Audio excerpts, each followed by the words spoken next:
The Air Force and Space Force fiscal 2025 budget request for military construction and family housing.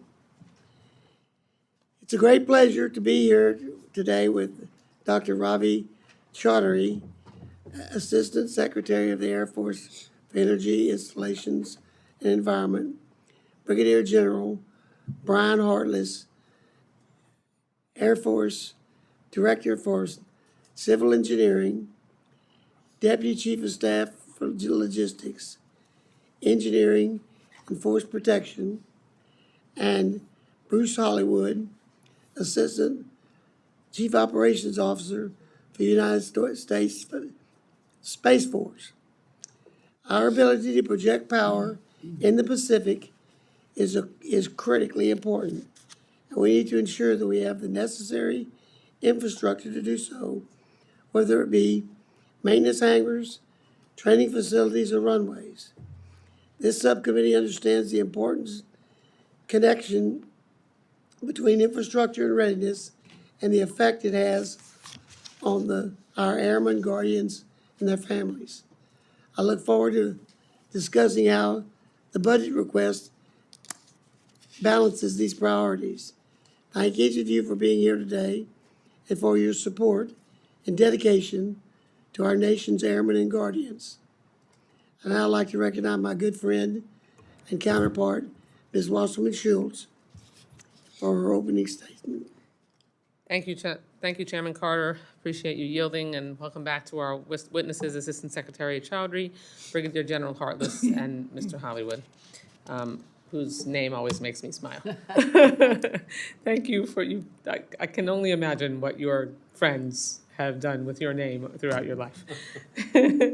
I will appreciate all of you being here today. The FY25 budget request for the Department of the Air Force is $4 billion to support military construction for the active and reserve components and for family housing construction and operation for the Air Force and Space Force, which is $65 million above the FY24 enacted level. We're in an extremely tight fiscal environment this year, operating under the Fiscal Responsibility Act, which is leaving defense funding essentially flat.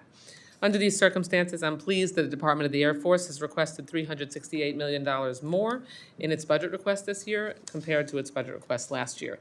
We've been stressing for years on this committee that MILCON needs more investment, as it is critical to support the men and women of our armed forces. Considering the current budget environment, I'll take $368 million. That's what we'll have to call progress for now. In an era of great power competition, this budget request addresses critical Air Force infrastructure needs in the Pacific and Europe. The budget request also improves the Air Force's infrastructure resiliency in Florida. We know the importance of resiliency all too well as the Air Force continues disaster recovery efforts at Tyndall Air Force Base. I'm pleased to see the Air Force taking steps to improve its base's ability to withstand future disasters. It's been a long time coming. I'm hopeful that this last $144 million will finally complete their recovery efforts. However, I still do have questions about the priorities of the Department of the Air Force and how it is taking care of its airmen and guardians. Again, I know that we're in an extremely tight fiscal environment, and this year more than ever, we need to prioritize the things that matter most. A budget is a reflection of your values. And I have to say that while I appreciate that the budget requests one child development center, and frankly, that's more than the other services have requested, it is not enough. And I don't think it meets the needs of the service members and their families. Nowhere are these needs more obvious than at Eglin Air Force Base and Camp Bull-Simons, where service members face an acute shortage of childcare and solutions are delayed year after year.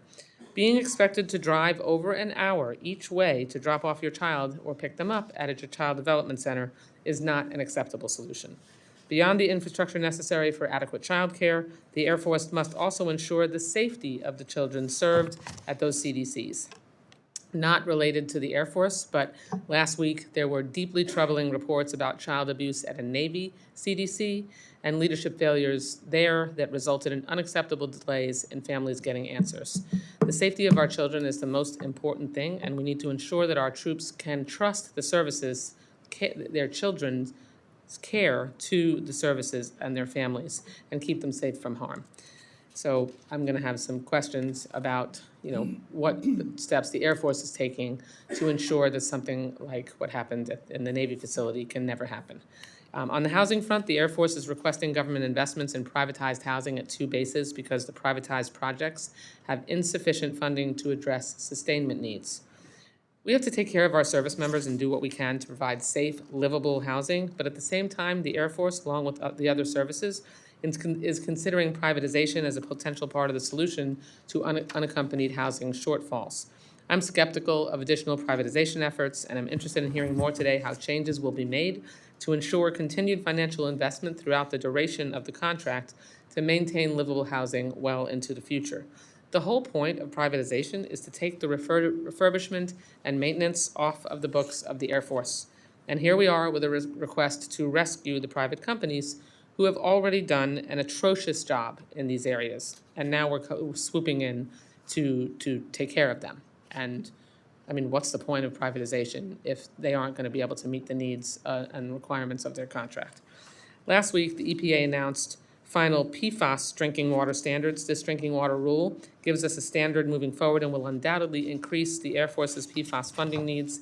I'd like to hear from our witnesses today, both how the department is working to address this new standard into your work that is you are doing now, and how you believe it will impact the long-term PFAS remediation funding needs.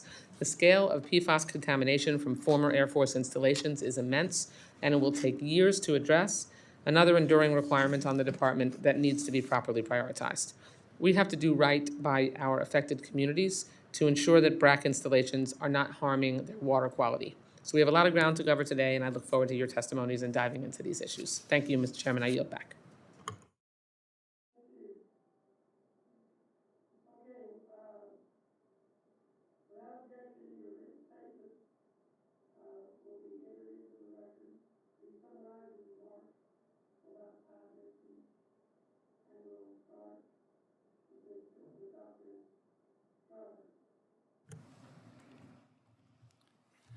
Chairman Carter, Ranking Member Wasserman Schultz, distinguished members of the subcommittee, thank you for the opportunity to discuss the Department of the Air Force's FY25 request for military construction and family housing.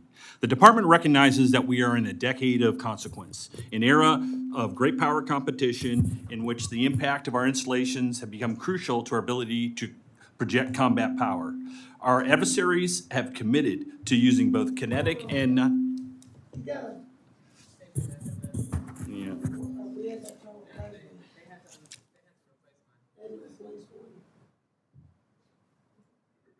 How does this sound? Yeah, it's still ringing a little bit. Got a ring going. Yeah, it sure does.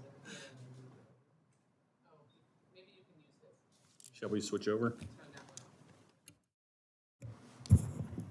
Okay, how does this sound? We'll continue with this. Our adversaries have committed to using both kinetic and non-kinetic means to cripple critical infrastructure nodes. As Secretary Kendall recently stated, we are out of time.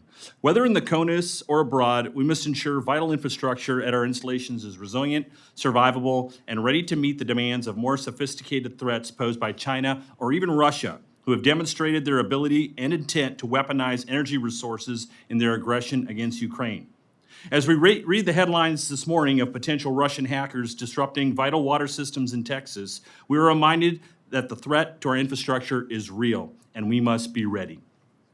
First, I would like to thank the members of the subcommittee for your support in meeting this imperative. Our FY25 budget is focused on ensuring we can equip our airmen and guardians with the tools to effectively execute their mission. More importantly, we owe them modernized facilities and quality housing that is befitting of their service. To maintain our cadence of modernization programs, we're requesting a total DAF MILCON investment of $3.45 billion through the FY25 President's budget. This is $368 million more than the FY24 requested amount. Pending passage of appropriation, this MILCON fund will support combatant commanders and their most critical requirements, to include the bed down of new weapon systems like the B-21, F-35, C-130J, and T-7 aircraft. This effort includes large-scale investments in the Indo-Pacific like Tinian Island, where we will be applying agile combat employment techniques that complicate targeting solutions for potential adversaries. We are also securing critical investments at our Space Force installations. Mission-ready, resilient facilities are integral to the Space Force's readiness and effectiveness.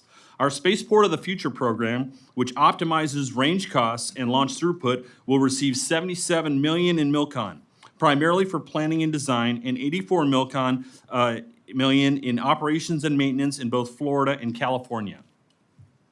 Upon my confirmation in March, I made it a personal mission to ensure our airmen, guardians, and their families have housing befitting of their service.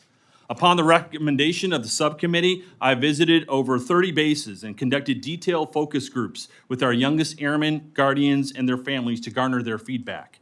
As a former Air Force officer and pilot, I've lived in military housing, to include raising a family during transition to privatized housing. My service has given me firsthand knowledge of how housing can impact quality of life for our personnel. As a concerned parent of an Air Force officer candidate, I can tell you there is no issue that is more personal to me than this one. That's why I'm proud to share that in FY25, the DAF requests $1.1 billion for housing, dormitories, and child development centers, to include all new dorms at joint bases in Virginia and Texas. This is part of a $1 billion FSRM investment from FY22 to FY26 to improve the condition of our dormitories. Nearly triples the investment over the previous 5 years and is the largest dorm investment in over a decade. Our actions in privatized housing can be summed up in 3 words: oversight, accountability, and where appropriate, enforcement, including a $58 million determination to recover taxpayer dollars for remediating mold in over 1,000 units. Finally, we recognize that in a high-end fight, our installations can no longer be considered a sanctuary. As a result, we are transforming our installations with all new resiliency initiatives designed to reduce electrical grid stress, bolster cyber resiliency with microgrids, and new energy storage capabilities. We are also pursuing redundant utility sources like geothermal, small modular reactors, and wind. These capabilities are designed to harden installation infrastructure and enable commanders to fight the base for extended periods. As an example, Kadena Air Base recently installed a microgrid funded by energy efficiency savings. The capability ensured full power on the installation during a typhoon, a testament to the resiliency that can be achieved when we invest in innovative technologies. I'll close with a quote from General Henry Hap Arnold, who declared in 1941 that air bases are a determining factor in the success of air operations. I agree, and add that investments in our installations today could prove to be the margin of victory in great power competition, a competition in which we dare not come in second place. Once again, thank you for your support of our airmen and guardians, and I look forward to your questions.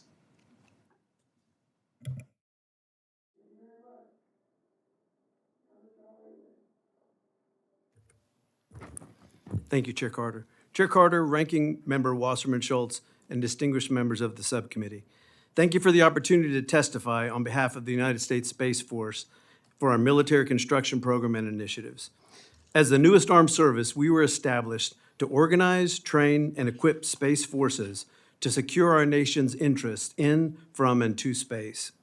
The majority of our capabilities were built and fielded in a time when our space systems were unchallenged and our installations were safe havens.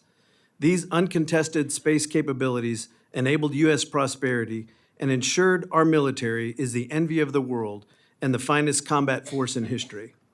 Now, in this era of great power competition, our challengers are aggressively fielding their own capabilities to contest and control the space domain, fundamentally shifting space from a peaceful expanse to a warfighting domain. They are also challenging our installations at home and abroad. It is impossible to overstate the importance of our Space Force installations and stations.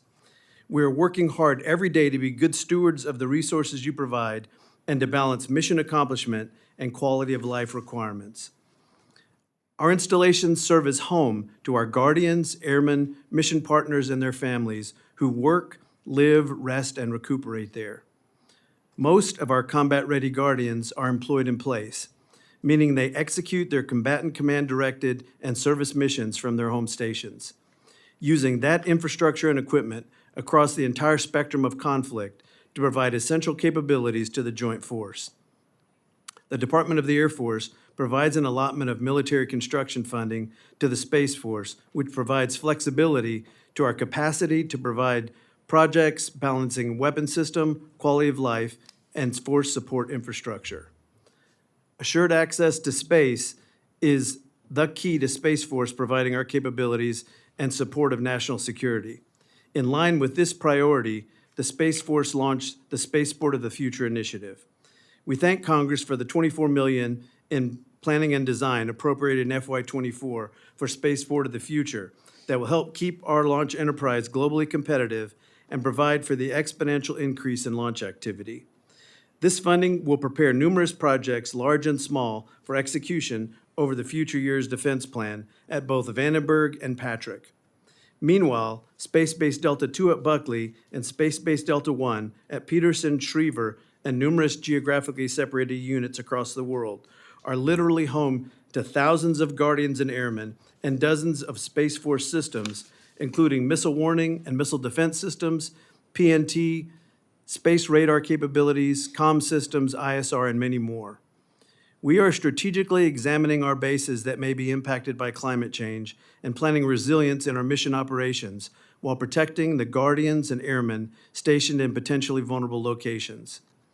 Energy and infrastructure resilience is important at every military installation. A loss of power at any of them is inconvenient, but for us with our employed-in-place missions, it can be catastrophic. Space Force military construction programs are critical to performing our mission and to the well-being of our Guardians, supporting airmen, and their families.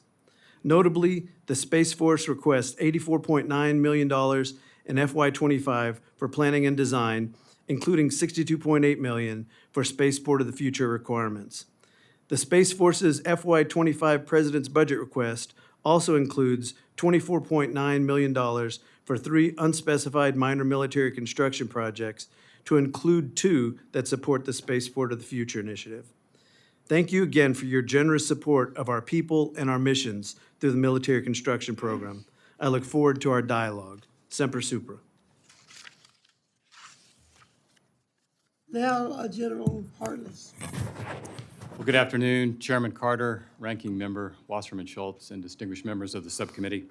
I'm honored to appear before you today to discuss the fiscal year 2025 Air Force military construction and family housing programs, and to represent the nearly 50,000 total force airmen engineers working around the globe to both enable the execution of these programs and to ensure our Air Force installations, both at home and abroad, are ready and able to effectively employ combat power anytime, anywhere. Throughout my career, I've seen the innovation and hard work of airmen solve our toughest problems, and I know they will continue to do so as we look ahead. I would like to begin by thanking the subcommittee for your steadfast support of our nation's Air Force and the generous military construction funding contained in the FY24 Military Construction and Veterans Affairs Act. The $3.85 billion appropriated allows us to meet our nation's highest priorities, continue modernization of our nuclear infrastructure, and bed down new transformational weapon systems such as the B-21 Raider. It also enabled us to meet combatant command requirements with $794 million dedicated towards supporting Pacific and European deterrence. Furthermore, numerous quality-of-life projects, such as a dorm at RAF Lakenheath, a child development center at both Hanscom and Joint Base San Antonio Lackland, received generous funding support. Also, the $776 million in additional appropriations above the FY24 President's budget benefited multiple projects, including the Chapel for America's Airmen at Joint Base San Antonio Lackland, a fire station at Malmstrom Air Force Base in Montana, and a host of planning and design for current mission projects. Thank you.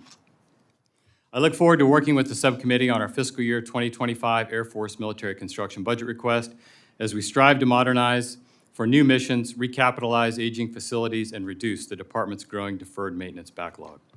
At the same time, we are continuing to deliver safe, high-quality housing and child care facilities for our airmen. In total, the department's fiscal year 2025 military construction request is $3.45 billion across active, Guard, and Reserve components. Compared to fiscal year 2024, this request is a $371 million increase. This budget is a continuation of last year's priorities by focusing on modernization of the nuclear enterprise, new weapon system bed downs, and combatant commander support. For the latter, combatant command priorities account for $682 million, or roughly 20% of the FY25 Air Force military construction request. We are requesting increments totaling $343 million for 2 weapon storage and generation facilities that are top U.S. Strategic Command priorities. Within Indo-Pacific Command, the budget captures 2 projects totaling $228 million dedicated to infrastructure and facilities.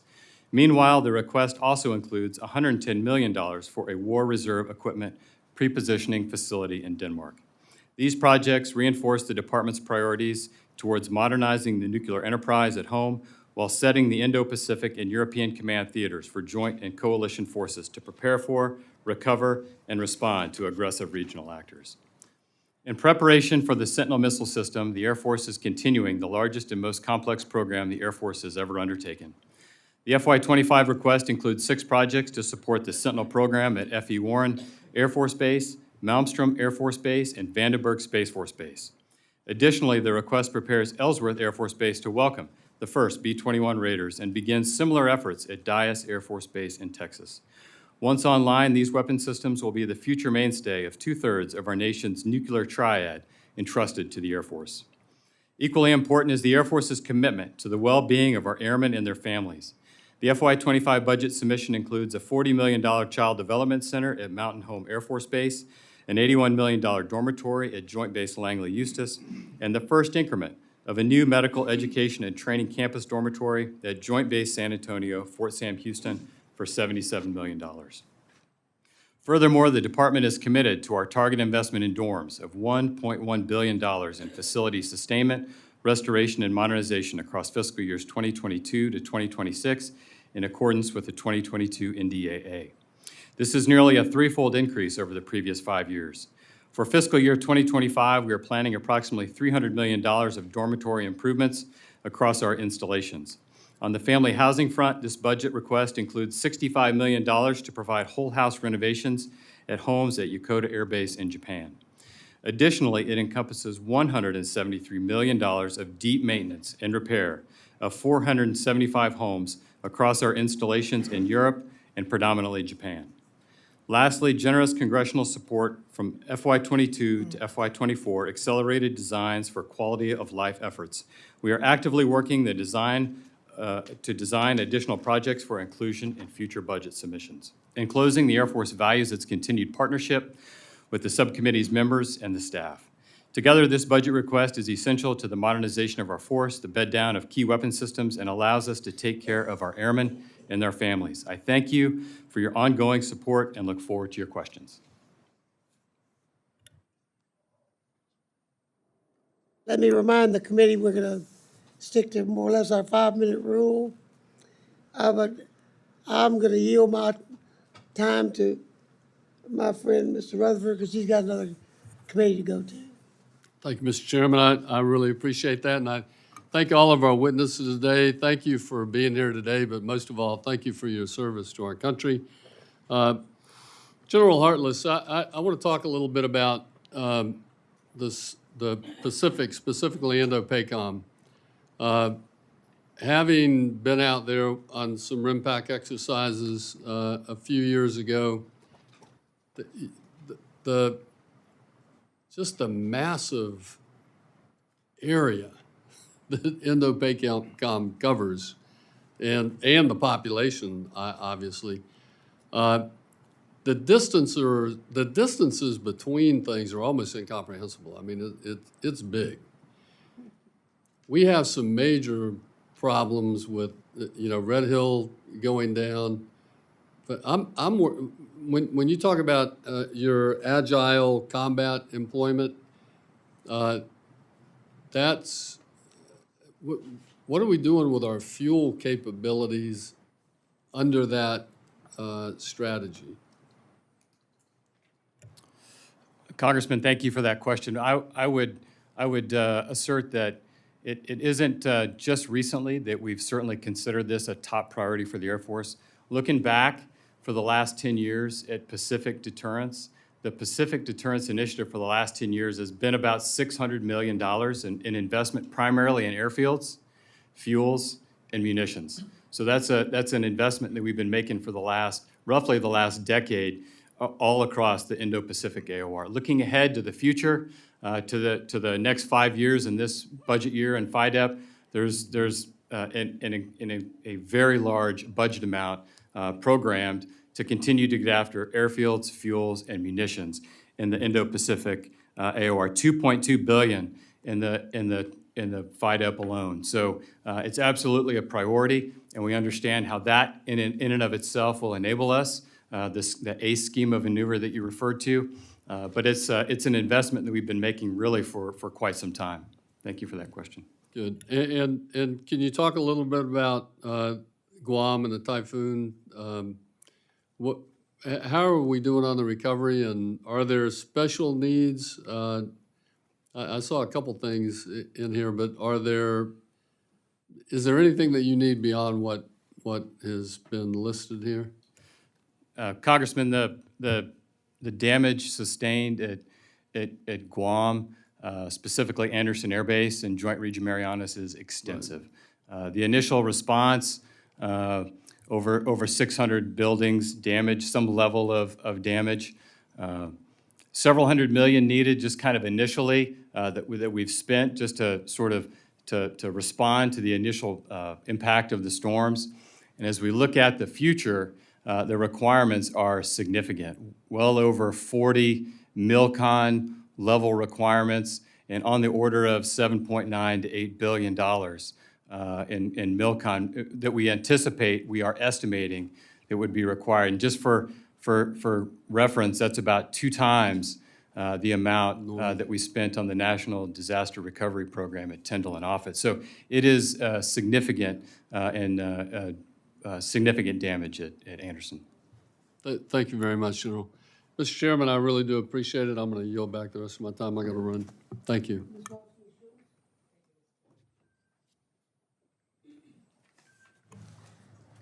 Thank you, Mr. Chairman. Dr. Chaudhry, the Air Force's budget requests funding for 2 restructures of privatized family housing projects that total $144 million. And we talked about this at last year's hearing, but I continue to be concerned, as I said in my opening comments, as well as I think when you were in my office, that we're spending money to right-size the housing portfolio when we do not own the units. I mean, these are units that the private companies assumed responsibility for years ago. So I'm going to continue to ask, why should it be the government's and not the private company's responsibility to cover these additional costs for sustainment and reinvestment?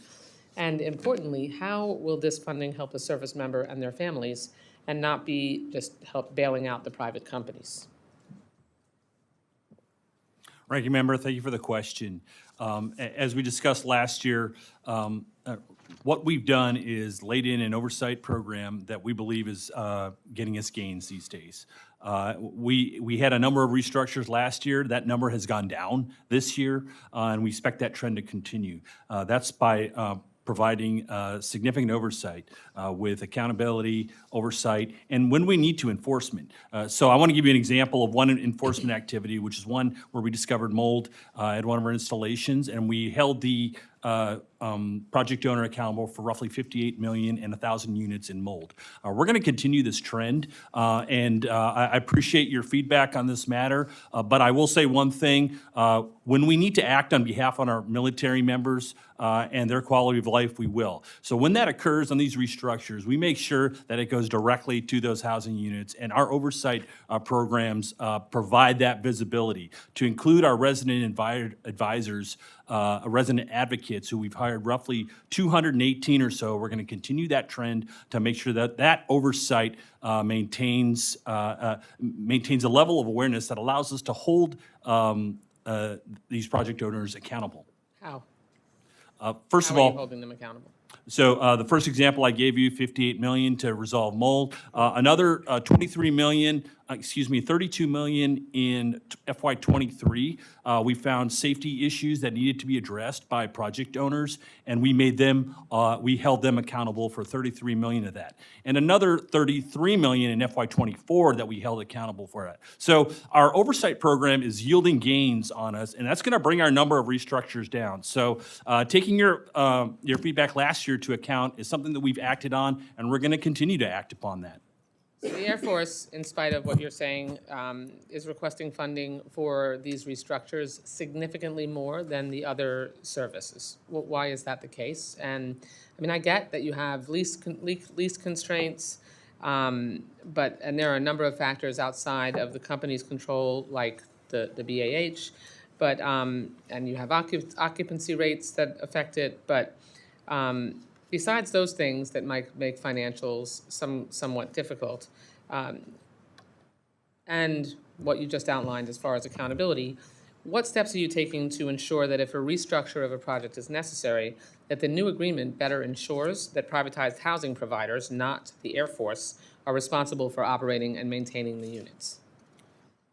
That comes from direct involvement with the activity and the restructure itself. So it's not a, hey, lump sum, here you go, here are your dollars. We're going to make sure that those types of activities that allow benefit, that result in direct benefit for our military members and their families. That includes direct construction. That means that we're not going to allow a coffer to be filled, if you will. We're going to go back and we're going to make sure that any improvements we make have a direct impact on the military members and the challenges that we're facing. And we do that face-to-face, both with the installation command as well as the members that are giving us direct feedback and resident advocates who we can directly talk to on what our individual homeowners are experiencing. And I've been to both locations. I tend to go to them again where we're doing this restructures and getting that direct feedback for them to make sure that that investment goes directly to them and not to a project owner. So when you restructure, are you making sure that in the new agreement that it is factored, the need to make sure you have enough to be able to have the companies on the hook for these refurbishments and maintenance and not the Air Force? And why is the Air Force, having an outsized number of problems and need to restructure?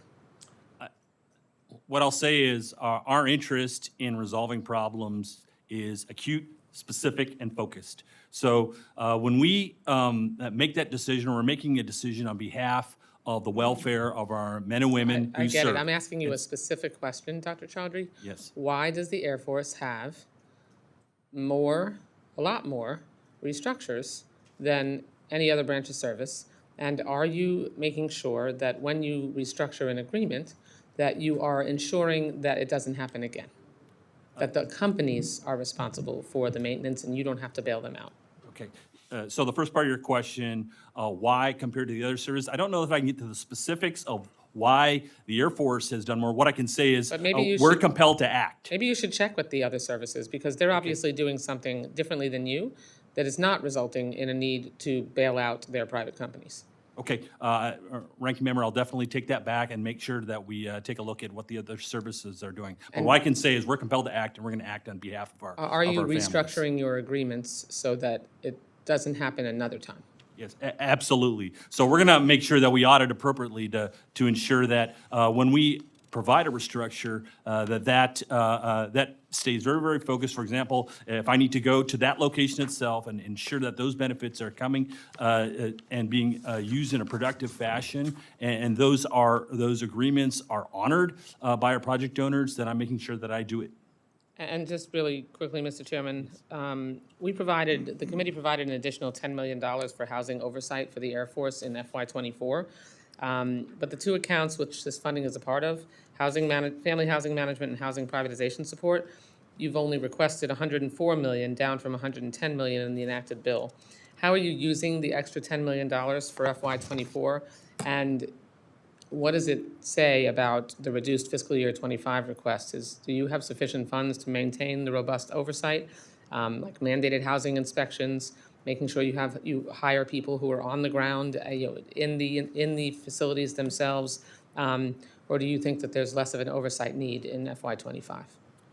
Ranking Member, I don't have the exact details on what specifically that 10 million is being utilized for. However, what I would say is... You can answer that for the record, I'd appreciate it. Absolutely, we'll definitely do that. But what I'll say is we're going to meet the need based upon the feedback we're receiving and the surveys that we receive from our members and address the issues as they come to us. So, and make sure that we have it properly focused and plan for the future so that we can address any challenges. If it turns out that it's less, well, then then that's based upon the amount of feedback that we're receiving. So if we are getting good results with the investment that we're making, we're going to continue in that trajectory. Okay, I'm a little frustrated that your answer is pretty general. I've asked you a specific question, not beyond the, what are your plans for the $10 million? But you've asked for $6 million less, and in accounts where we gave you money for oversight purposes, you are obviously having problems with oversight. And so why less money? Are you good? You think you're doing enough oversight and you don't need any additional funds? You don't even know what you've done with the $10 million that we just gave you. So why did we ask for less? Ranking member, I don't have the answer to that question for those $10 million and why it's less, but I'll take that for the record and get back to you. Okay, thank you, Mr. Chairman.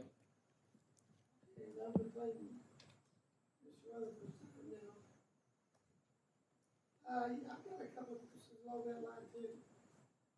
Two projects totaling $220 million in Indo-Pacific, and that should be the major place we're spending money. And we sure as heck want to dominate the air if we have to get in a fight over there. And the Navy will be there, and I want the Air Force to be there. So why such, basically, that's a very small request. Why? I know you say you got X money you already spent and all that stuff, but isn't there more needs that we can put in there right now? Mr. Chairman, absolutely. I actually misquoted the amount we've invested in the last 10 years. I said it was $600 million. It's actually a little over $2 billion in infrastructure investment in airfields, fuels, and munitions the last decade, and we are projecting to spend almost $2 billion in this FYDP. So I think this year, it's not that there's not a need, it's just about timing. So the projects that we've placed this year to meet Indo-Pacific Command's priorities are the beginning of a runway extension at YAP, and then also a corrosion control facility at Kadena Air Base. So those are the projects that we positioned this year based on timing, but I assure you the commitment in the FYDP is enormous. One other thing I do want to highlight is it relates to steps that we've taken in the Indo-Pacific AOR is in October of '23, Pacific Air Forces stood up a theater engineer capability of combat engineers. So an expeditionary civil engineer group, they're headquartered out of Anderson in Joint Region Marianas on Guam, and they were stood up in their resource to do reclamation of airfields around the AOR, short of military construction. So it illustrates the commitment on the O&M side as well and using the active duty. Right now, they're working at the Northwest Field in Guam and the Northern Airfield on Tinian, a World War II era airfield. So there's also a commitment as well on the O&M side that is significant. Are y'all on schedule on Guam? Because everybody else didn't. They claimed that they didn't have enough workers. I spent an inordinate amount of time raising Cain with the State Department and got some more H-2B visas to get people from, Philippines. And I hope that helped everybody. But are y'all on time? Because I know the Navy's behind, the Marine Corps is behind, the Army's behind. You're saying you're current on Guam. Mr. Chairman, number one, thank you for the support and the extension of the H-2B visas. That is a huge relief and will enable a lot of the work that's happening there, both at Guam and in Tinian. So that is a huge relief, so thank you. The investment at Guam, the last decade, a little over almost $600 million, and then in the FYDP, about 320 some odd million. So we already have had a pretty significant investment in Guam. We certainly project to in the future with more projects. Really, it's the recovery from Typhoon Mewar that I think is really the complicating factor. Okay. The Air Force mentions its work on innovation of construction. Have you ever taken a look at 3D printing for building runways and dwellings, just single-story dwellings that you might use on those islands out there. Well, Mr. Chairman, we are excited about the opportunities that might exist with 3D printing. We've demonstrated once at Tyndall Air Force Base with a small, as you mentioned, a single-story building. We 3D printed the concrete walls. There's still a bit of traditional construction that has to follow when you install the roof and the utilities and doors and windows. So, but the 3D printing of the walls went very well. It actually is allowed by Unified Facilities Criteria, so we're excited about the opportunity that may exist. I think looking to potentially transport that into the AOR is certainly something we're looking at, and the opportunity very well may exist in the future. I've got several of those people I've talked to. I have no dog in this fight. But every one of them said they could use the local materials on those islands to do that kind of work. And they could pack it up in a fairly small container and go over there and do things. Looked like a good idea to me, and I can tell you, they built a 4-bedroom, 2-bath house in a very nice neighborhood in Austin. And when they finished, it looked super. It really did. I'd have moved in the next day. My wife wouldn't let me, but I would have. Well, thank you. I hope you'll keep an eye on that because it really moves fast. It really does. Okay, who's next? Huh? Lee, Ms. Lee. You were here right after me, weren't you? You should have seen that. Thank you, Chairman Carter, Ranking Member Wasserman Schultz, and thank you to all the witnesses for being here today. I'm proud to represent military families from Creech and Nellis in Southern Nevada. As you know, housing is a major challenge for military families at Nellis, where there is currently a 500-room deficit on the base. This is exacerbated by the lack of any housing at Creech, requiring airmen who work on that base to live at Nellis. And this is why your efforts to address the unaccompanied airman dormitory shortfall is so important. Each year that deficit remains. Nellis and Creech airmen are forced to find housing in the private market, and it's one of the toughest housing markets in the country. The local leadership team has worked very hard to help the airmen through this process, but ultimately we're just not providing for our first-term airmen the support that they need. I'm glad that General Hartless, I'm glad we were able to provide design funding for dorms in fiscal year 23 and 24. However, I don't see either of those projects in this year's budget request or in the future year defense program. Can you provide us, when can we anticipate seeing that funding request come through?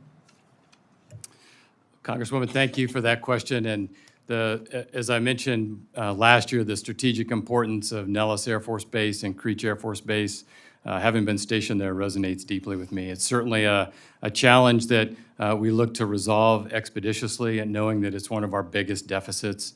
Thank you for the generous funds in 23 and then recently in 24. We're working to get those designs on contract and completed. Typically, it takes about 2 years from the time we receive the appropriation to the time that we're at about that 35% design phase. So we're still a little bit inside that window to where we don't quite know the cost yet and where we might think it might be best positioned in the future years. We have a number of dorms. Nellis is absolutely one of them. The 2 dorms at Nellis, but many other bases where we're actively designing dorms, and we're looking at where the best place is to position those in the future requests. So if it's a 2-year and we're finished with the design, so we can expect to see something move next year? Well, I think the earliest that we would likely see it is potentially FY27, and with a possibility, depending on how fast the design goes, to potentially pull it into 26. Okay, well, hopefully we can speed that up. Secretary Chowdhury, one of the findings of the September GAO report, or 23 GAO report on military barracks, is that the Secretary of the Air Force failed to implement a method to ensure the Air Force has the visibility of all dorm MILCON requirements. regardless of whether or not they're submitted for funding. Of the over 200 named projects listed in your 5-year defense program, there's just 9 projects to construct dorms. We know that Nellis has an urgent need here.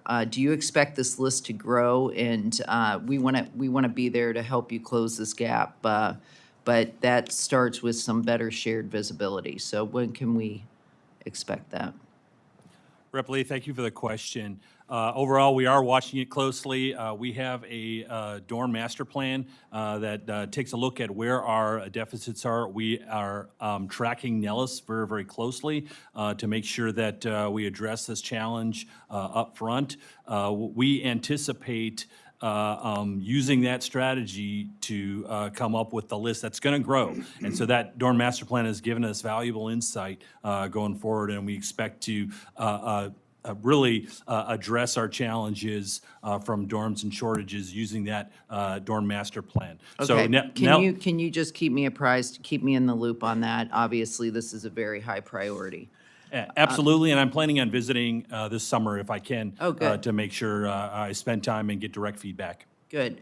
I want to turn to Creech now. As you know, because of its remote location, airmen face significant challenges, especially because there's a lack of base infrastructure and services and an undersized medical clinic, which means that they have to travel to Nellis. It's a 50-mile commute each way.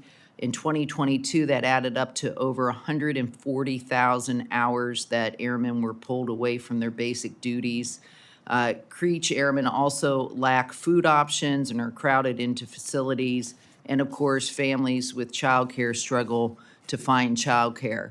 And so these just don't, impact quality of life, but the airport's ability to attract and retain airmen.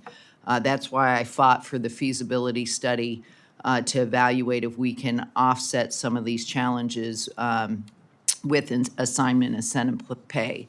Now that the Defense Health Agency is responsible for medical facilities, what input is the airport able to provide to ensure mission-impacting infrastructure shortfalls are addressed? Rep. Lee, thank you for the question. Last year, when you provided that feedback, we got back together with our staff MR, Manpower and Reserve Affairs Office that has that portfolio. We gave them the feedback. I believe that now we are building an extension to the healthcare facility, and we hope to get moving on that as soon as possible. We also took a look at childcare hours to make sure that we can improve childcare hours at appropriate times for folks who fly remotely piloted aircraft, which has its additional strains that we know about. And we're also looking at dining facility capabilities that we think will have an effect. So based upon your feedback, thank you for that last year. We're moving out with some of these initiatives. We want to do more, and we're going to stay focused on that going forward. And I look Great. forward to visiting again. I'm going to come to Creech too as well to look Great, see for myself. great. Hopefully I'll be there and can accompany you. Thank you very much. I'm over my time, sorry.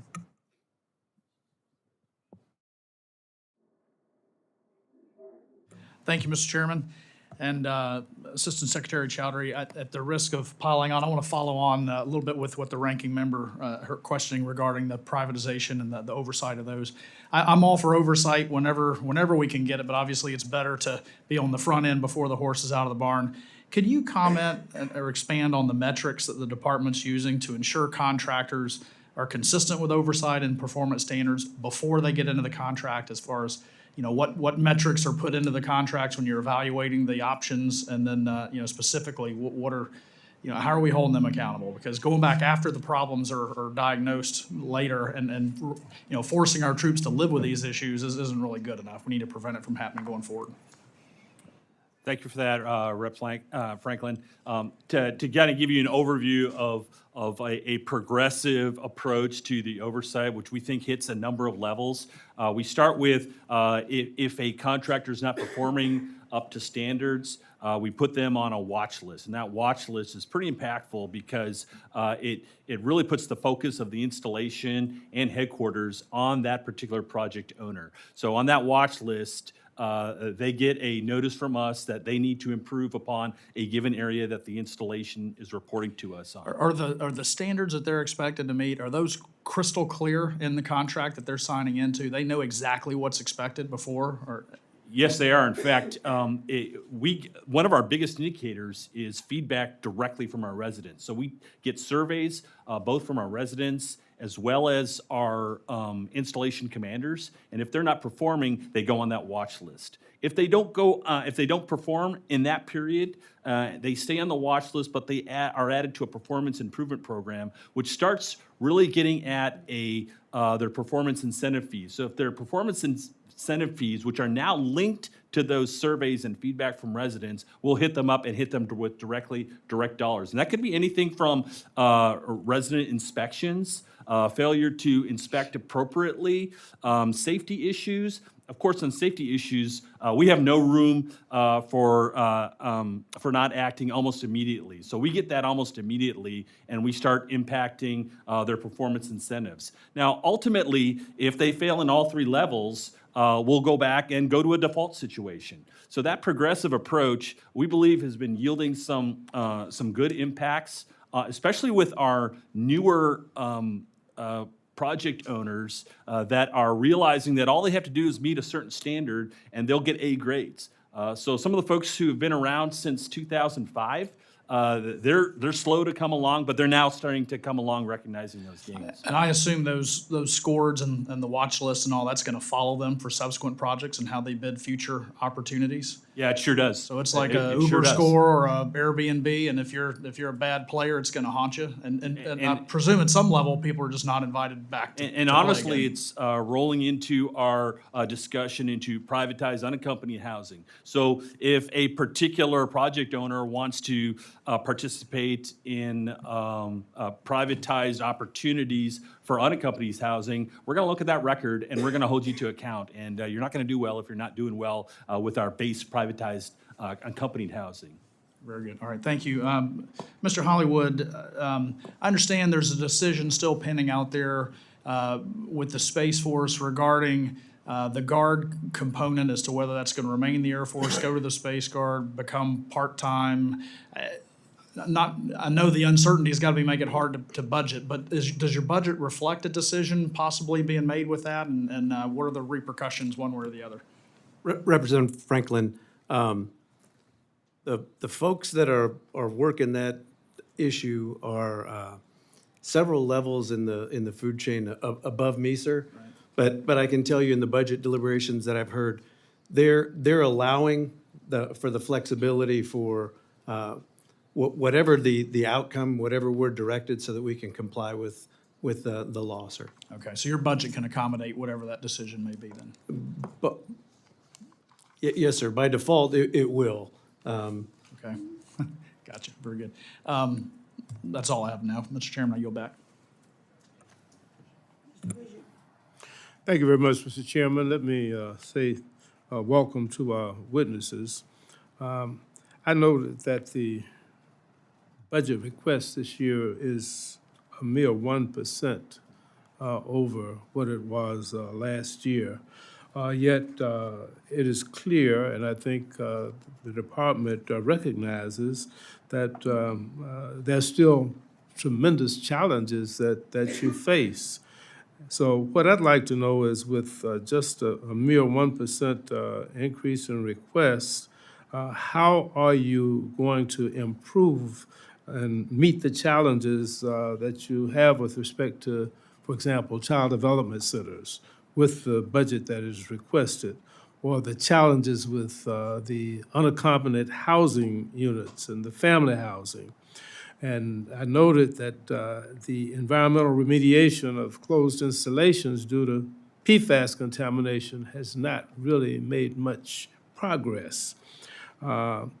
And of course, we've had a lot of conversation today about the privatized housing concerns, fraud, poor service, quality oversight, and everybody agrees that there should be reforms.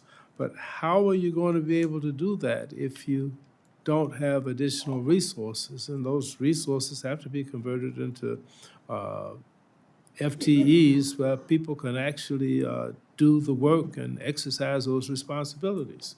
How can you do that asking for less? Rep. Bishop, I'll answer your question. Ultimately, it comes down to prioritization. And one of the things that we're doing to get ahead of this is increase our demolition programs. For example, we have scheduled traditionally $30 million annually for demolition of older facilities. That has not served us well. In fact, that has compounded the amount of backlog and maintenance that's required of us across our portfolios that we're seeing. So what we've done is we've essentially quadrupled that amount. So we're now at roughly between 130 to 160 million annually in our demolition. So by removing old facilities, we're reducing costs in that way. The other area that we're looking at is ways in which we can work with communities to partner on challenges going forward. I'll offer one example. We have dozens of other examples, but the one I'd like to share is at Fairchild Air Force Base, where we had a requirement for a $10 million training range for security forces. We've partnered with the local community to come together to have a common facility with the local sheriff's department.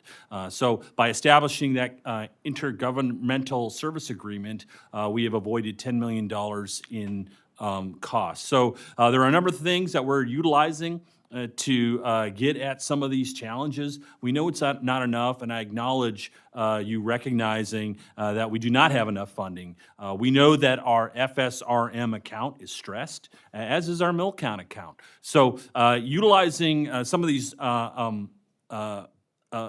innovative methods to get at these, partnering with other local communities, we can be more innovative to address some of these problems going forward. But that doesn't negate your comment that these accounts aren't stressed, and I would agree with you that they are. I'm really concerned, and I noted that in your statement, it was mentioned that 99.3% of the permanent party beds and 100% of training dorms met the Office of the Secretary of Defense standards for adequacy. I put that in quotation marks. Have you learned anything? Are there any insights or successful practices or best practices that were required from achieving those adequacy rates? And what does adequacy really mean? Does it mean a high enough quality of life such that we can enhance retention and recruitment in terms of the quality of life of military families? Rep. Bishop, I'll start off, then I'll turn it over to General Hartless for additional comments. For me, adequate, as I've gone to the multiple installations, adequate is not enough. While we meet the standard for DoD, that's encouraging, but I want to continue to do more. That's why we're investing $1.1 billion in improvement areas across the board in our dorms and housing. So as we go across our installations, we know that there's more to do, but I'll see if General Hartless, you would like to add what that means, what number means to you, and what we can do going forward. Congressman, I'll add, as a best practice, you asked for those. In the Air Force, our unaccompanied housing, our dormitories, we have what's called airman dorm leaders. So these are, you could probably be equated to like a barracks manager or a dorm manager. These are actually airmen, NCOs and senior NCOs that are hand-picked, nominated by and picked by their installation commander, and their duty is to essentially manage our dorms. So they work in the dorm complex on a day-to-day basis. They get specialty trained for that duty, and then they spend 3 years on that special duty without any other distractions. It's not an additional duty or a collateral duty. It's something they do every day. So I think that's a best practice, and it's something that we have been committed to for a number of decades. And I do think that's a contributing factor to ultimately the condition. We certainly know we can do better, but the condition we find our dorms in today.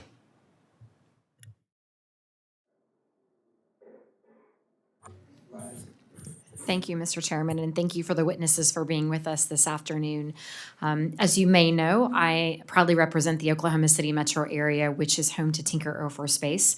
And I recently was pleased to visit the 137th Will Rogers National Guard Base, along with the Assistant Secretary of Defense Meyer.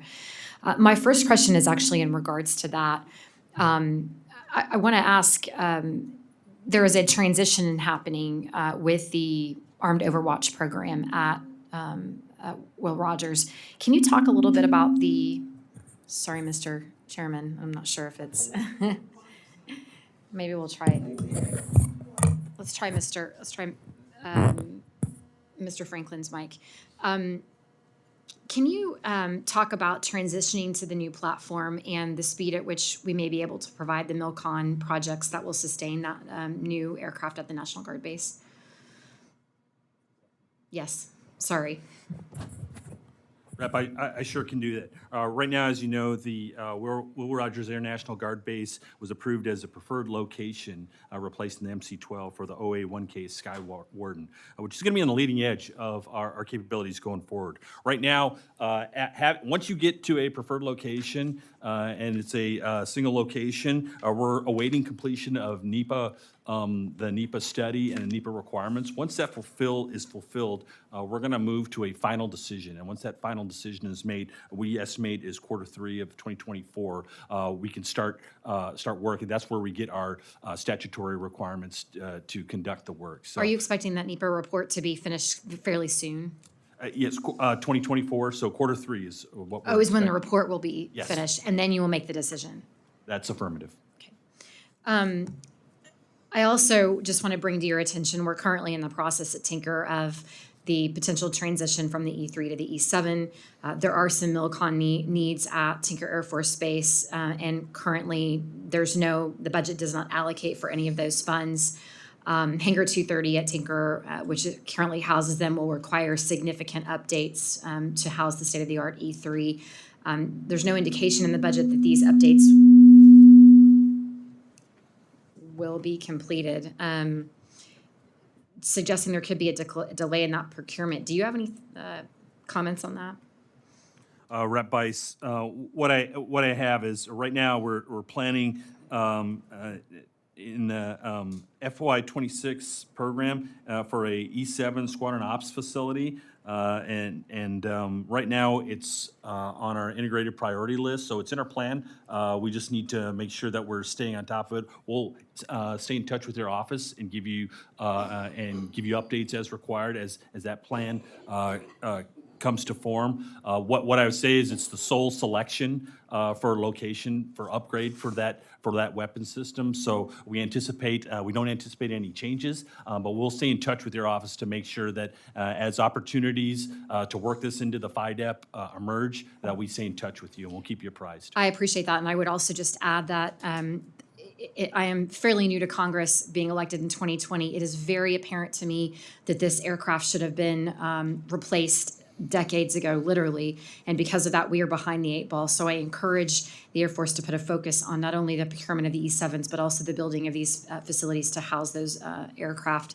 Let me pivot, if I may, to another issue that has come up, and that is testing facilities for engine test cells, specifically for the F-135s. The current infrastructure is not adequate for these powerful engines. I believe that the test cells that we currently have at the base have been old pieces of equipment that have been relocated. I didn't find any of these test engine cell replacements on the unfunded priorities list or on the president's budget. Is that something that you all are looking at? Rep Bice, thank you for the question. That is actually new information to me. What I'd like to do is take a closer look at it and interact with the team there, get their feedback on the health of the test cells. Having worked at a depot myself, I understand how vital depot operations are to include these test cells that do test non-destructive and destructive testing on these engines, and how vital the F-135 is to the nation. All those add up to something that we need to take a closer look at. And so I look forward to working with you on that as well. Thank you very much for that. And final quick question. I have an interest in the restructuring. My team has actually asked for a org chart previous to this restructuring, and then a org chart as the restructuring is taking place. Do you anticipate cost savings and or a reduction in force by doing this? And also, are there any MilCon requirements that are going to be needed for this reorganization of the Air Force? We're in the process of conducting that assessment right now.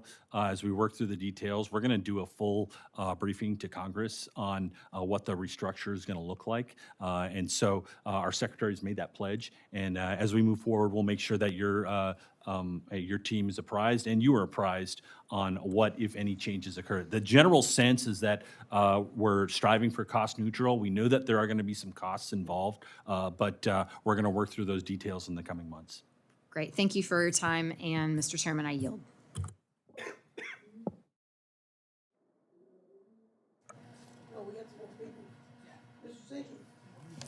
Thank you, Mr. Chairman. Mr. Hollywood, your comment intrigued me when you said there are several layers above you. And forgive me, on chain of command. General, who do you work for? Explain your chain of command. You work for a 2-star, you work for, what's your chain of command? Congressman, I work for Lieutenant General Miller. He's a 3-star general, the Deputy Chief of Staff for Engineering, Logistics, and Force Protection. And who does he work for? The Chief of Staff. For the Chief of Staff. And the Chief of Staff works for? The Secretary of the Air Force. All right. So that's 3 layers deep. And Mr. Hollywood, you are the Deputy Director, Associate Chief Operations Officer. Who do you work for at Space Force? Lieutenant General Burt, sir, is the Chief Operations Officer, and then she works for General Saltzman, who is the chief. Okay. All right. And obviously you report directly to the Secretary. That's correct, sir. Not to dismiss information, because a lot of information is in the front line, I get that. But I find it amazing that you're talking to this committee on appropriations, and you're pretty deep in the chain of command.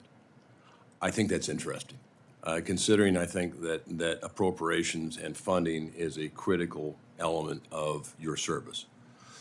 Switching hits, that the Humvees in Montana and North Dakota and probably Cheyenne, they're out there, they're doing their missile work, and it's been brought up multiple times, even when I was here in 2015, that Humvees are just not a great vehicle in the winter in Montana.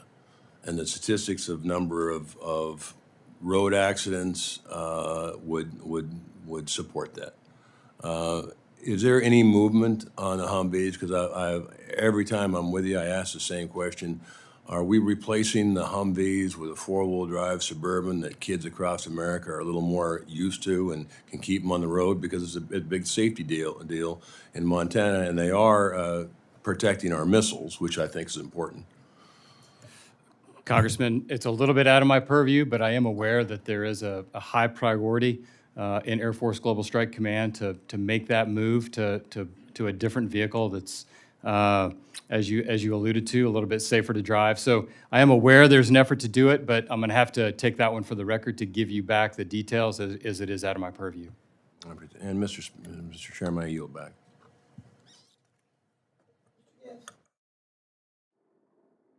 Thank you, Mr. Chairman. To all our witnesses, thank you for being here today. Dr. Chaudhry, good to see you again and speak with you. First of all, I just want to thank you all for your emphasis that you're placing on the quality of life issues for our service members. The investment that you're looking at making into housing and dormitories and the child development centers, those things that are so vitally important. And so thank you all for recognizing the need and prioritizing that in this budget.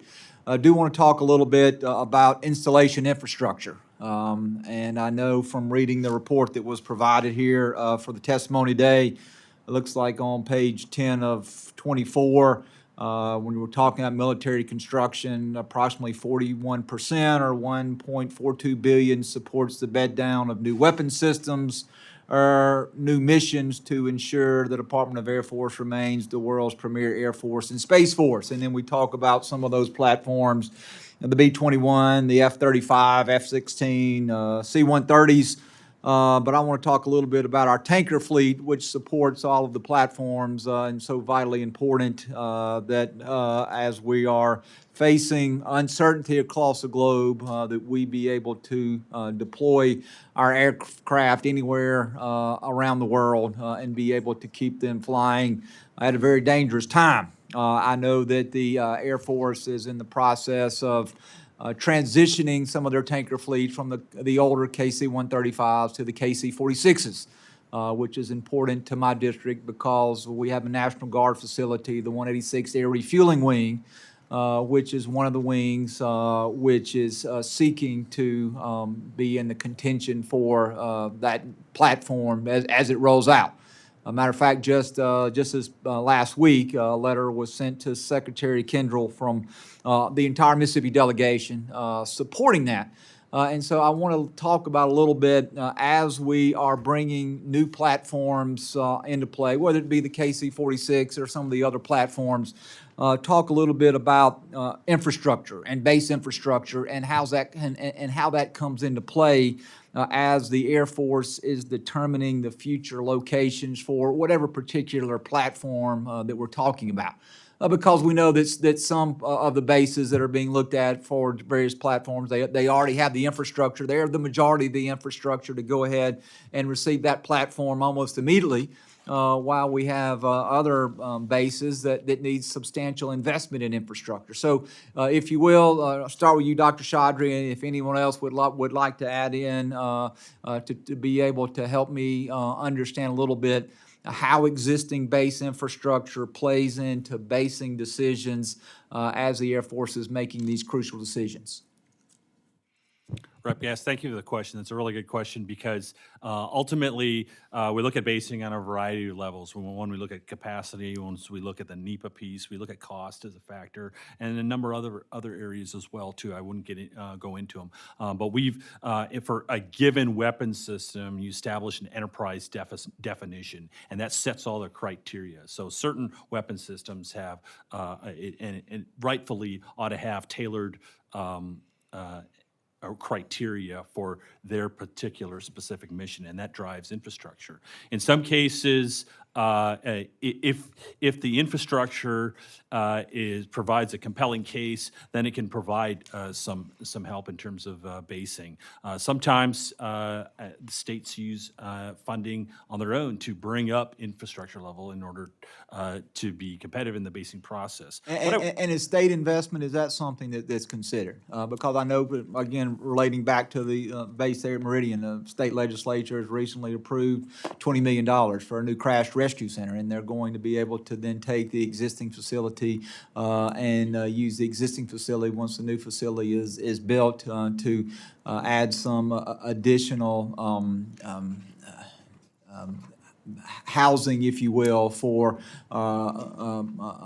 an early response. If you have to have pilots who are there on standby, ready to fly at a moment's notice, to be able to have them there and housed close to the aircraft so that they could perform their mission quickly. So you talk about, again, and I didn't mean to interrupt you, Dr. Chaudhry, but we talk about the costs. We know that we are living in a time of limited budgets right now, that budgets are tight, that we have to prioritize where those investments are going to be. And we also, as we're looking at rolling out these new platforms, we have to prioritize what is the investment we're going to have to make in these facilities. Again, sometimes you have state investment, and then sometimes you have facilities which are fairly ready to take on the new platforms. Other times that it requires substantial investment. And so, and I'll let you finish your answer, and I'm sorry for interrupting you. That's great, and you touch on a really important subject because one of the things we do with our basing team is work closely with various constituencies to better understand what facilities can provide good potential. And so in the basing process, what happens is a site activation team or a survey team goes and looks at that facility. At that time, it's a good time to have a good discussion on what facilities are available and what can be viable for the future. If the state is providing funding, we we definitely take a look at that. How it sits against a criteria in terms of the basing competition, if you will, is less certain, because if you have a dual use, that would bring the state a lot of benefit. But if it's a single use, meaning you're investing predicated on the fact that you would like to have the best opportunity to gain a basing decision, that could be less advantageous, especially when you have a large enterprise. So it's a little bit of a squishy answer, but I want to let you know that through that, we will work closely with a particular installation to understand what investments are coming in, what are projected, and what the state is willing to do, and that will factor into the discussion going forward. Thank you so much, Mr. Chairman. At this time, I yield back.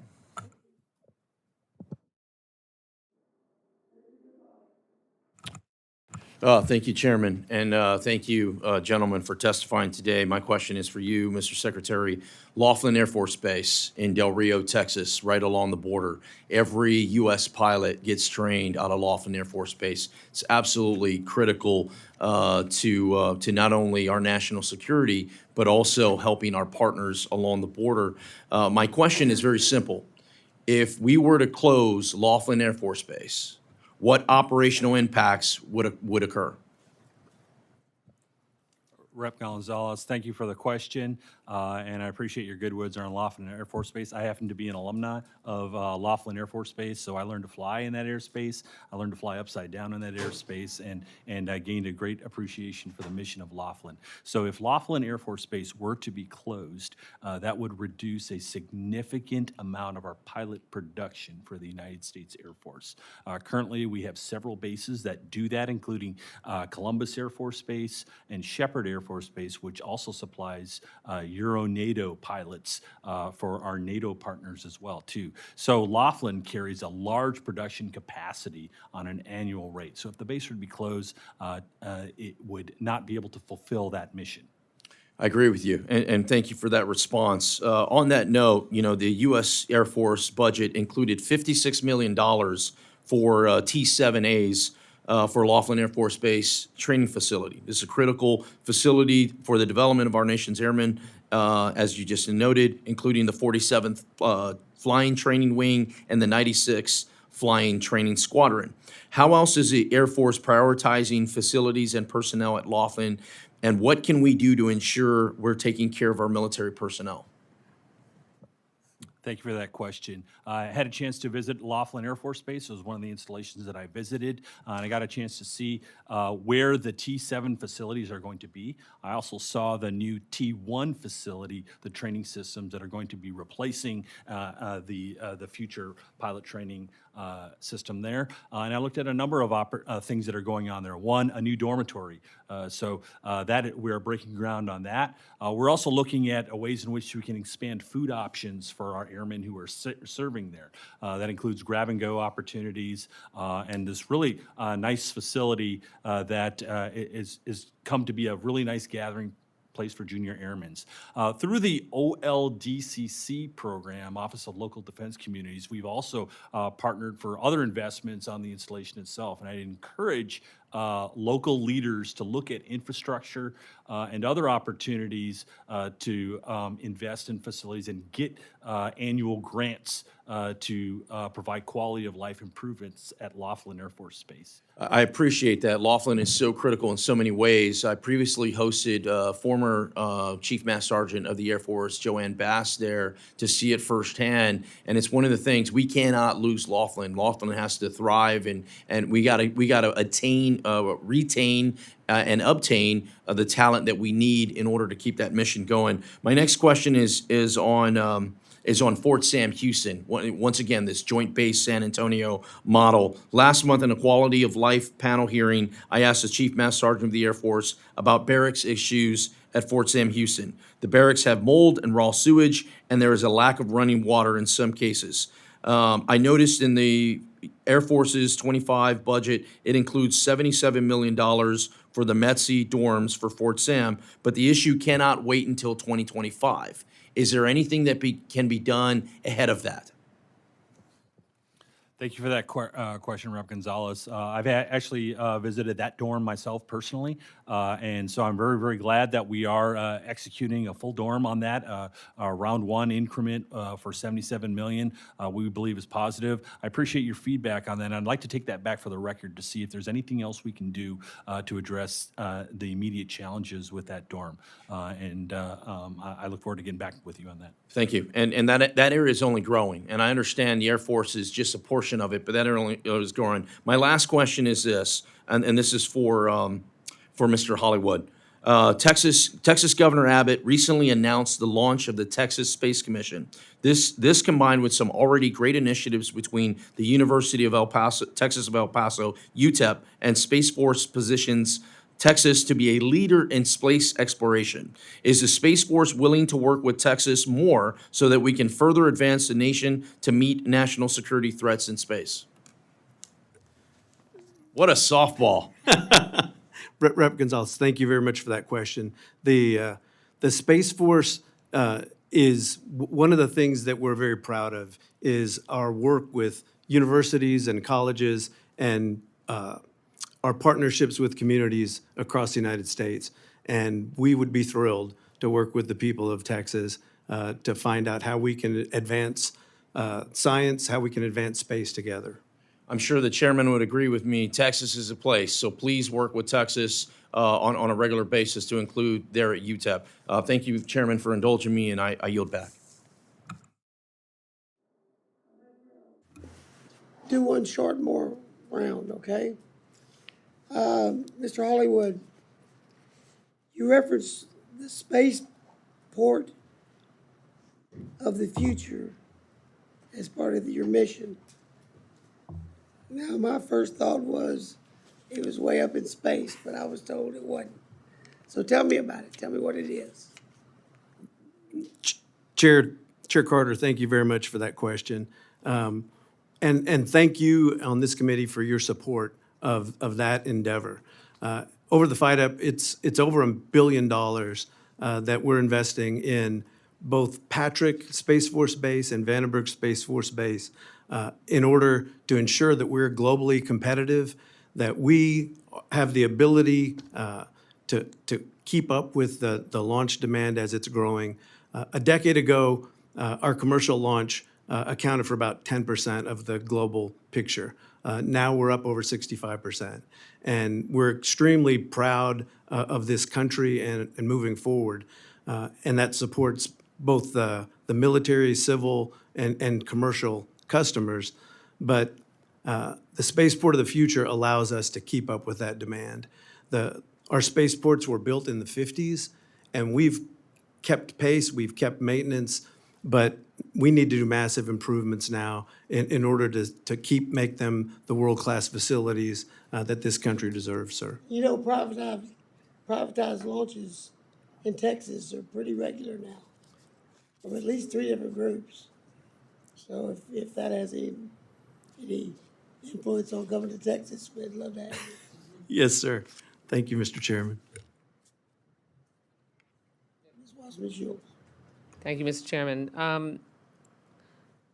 Let me just say that we appreciate every public servant that comes in front of our subcommittee, and students of the subcommittee understand that, it might be cool and sexy to have the people with the most stars on their uniforms and the fancy titles, but the ones that are rolling up their sleeves and doing the nitty-gritty work and understand backwards and forwards, MILCON and infrastructure and how we make decisions, that's who needs to be in front of us. And we appreciate you and your service, even if some do not. And that includes you, Mr. Secretary, even though I know you've got a little bit fancier title.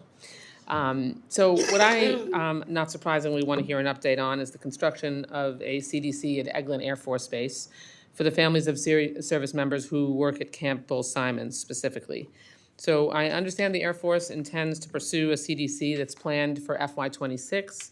It is incredibly frustrating that a solution for the families that need the CDC at Camp Bill Simons continues to be delayed, and that families still don't have access to a CDC that is within a reasonable commute. I'm concerned that the Air Force and Army are not properly communicating their plans with the families affected by these decisions. So what communication has the Air Force had with the families directly? And are the families satisfied with the solution for the child care deficiency at Eglin and at Camp Bill Simons specifically? So I understand the proposed project, like I said, is now slated for FY26, that it's not executable in 25. So what are you also doing to make sure that the project moves forward expeditiously? And how are you addressing child care shortfalls in the interim? Ranking Member, thank you for your discussions of this, and especially thank you for your advocacy on behalf of the men and women who are serving there. We share your concern and interest in doing this. So much so that we've elevated this to task force level between our respective secretaries. We have looked through a number of options. We want to make sure we do two things. One, ensure safety of our members who are at a CDC, and at the same time, accommodate them and as expeditiously as possible. So, as you know, FY26 is when a potential option is on the table. That being said, we're exploring all options. Both of our secretaries are nearing an agreement.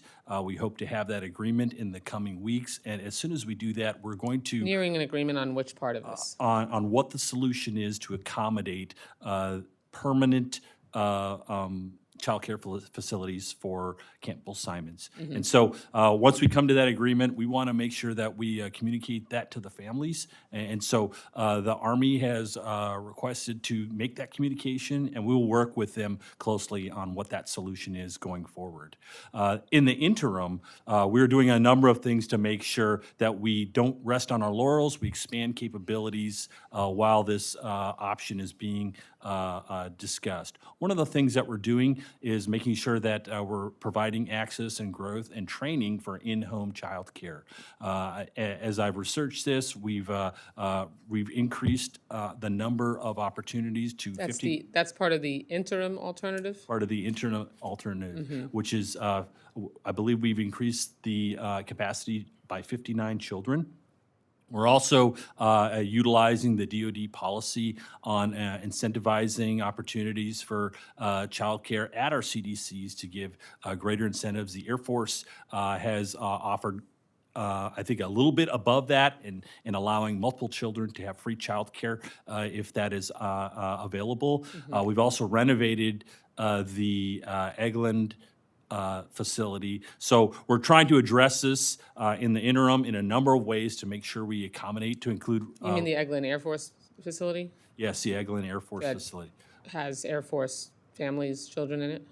Yes, that is true. Are there slots available there? Absolutely, and we want to make sure that we advance those and give the maximum opportunity for Camp Bill And Simons. how far a ride is that for these families? So that big base. is roughly the same distance that you were talking about, an hour. But we've also looked at Crestview, and so we're renovating a facility, so it's close by to add that option as well too. So we're addressing this in the interim. That's an interim. That's not a future opportunity. That's an interim capability that we're trying to grow capabilities with. So both between that and the in-home childcare opportunities, we're growing that capacity regularly to address those challenges. And honestly, working with both USASOC and the Army is something that we've committed to do.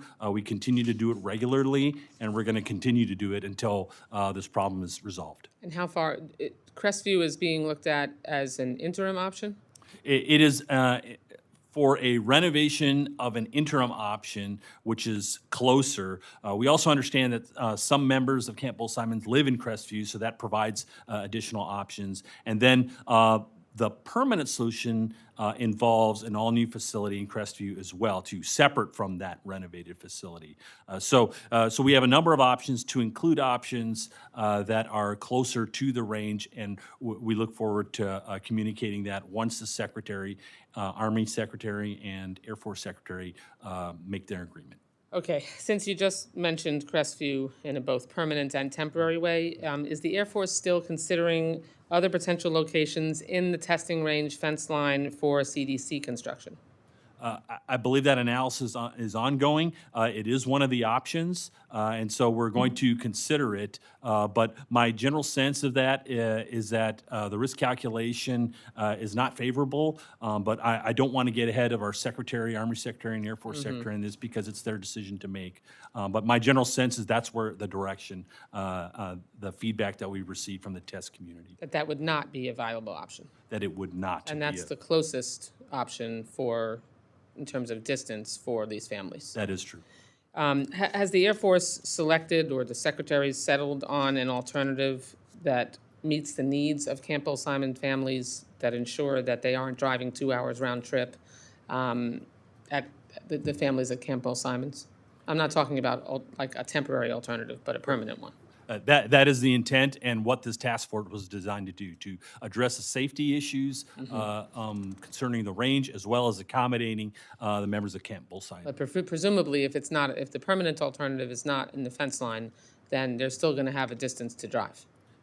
That is what a good assumption is in this. But the goal is obviously for it to be shorter drive than they have now?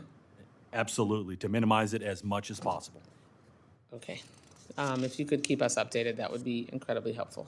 Absolutely. And then, Mr. Chairman, I just have one more question about PFAS. So the EPA published a final rule last week on drinking water standards and for certain PFAS under the Safe Drinking Water Act that sets limits on PFOS and PFOA at 4 parts per trillion. So that's obviously going to have a significant consequence for the Air Force's PFAS remediation needs as you examine what current and future remediation work needs to be expanded in scope to address contamination at the new maximum allowed contamination level. So to what extent will this impact the cleanup under the BRAC account? And will the Air Force require additional resources? So you were previously remediating PFAS to 70 parts per trillion, and now it's 4. The standard is 4 parts per trillion. How will the new standard impact the work the Air Force has previously done to the higher standard? Ranking Member, let me give you first an update on where we are on the 70 parts per trillion. So the Air Force has accomplished a lockout, tagout in all of our hangars. That's roughly 500 hangars with the exception of 2. And that is for presidential airlift. Those 2 hangars for presidential airlift are now going to be using fluorine-free foam, which is a less impactful alternative to PFAS. In addition to that, we've completed all 191 required site assessment and site inspections to address remediation going forward. Now, with the new rule, we anticipate conducting more assessments to ensure that we're addressing clean drinking water according to our statutory requirements. We're going to wait for the DoD policy to determine the direction they want to take.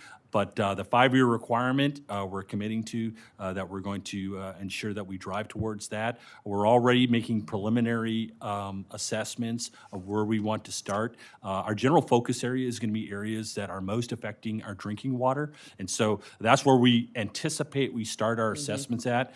From a cost standpoint, right now we've, in FY25, we have approximately $100 million allocated for that. However, we anticipate this to grow, to include technologies needed to get us to 4 parts per trillion and test to 4 parts per trillion. So that's a bit of the scope of how we're looking at this.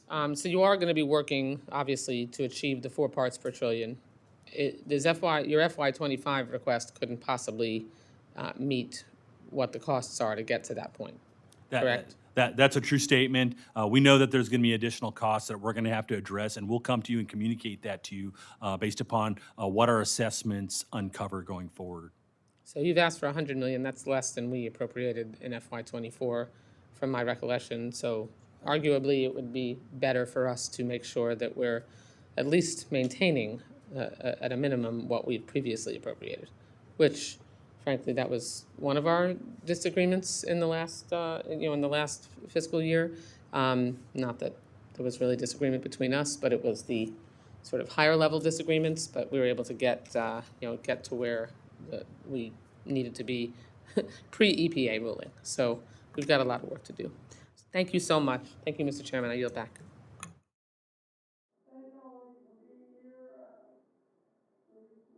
Adjourned.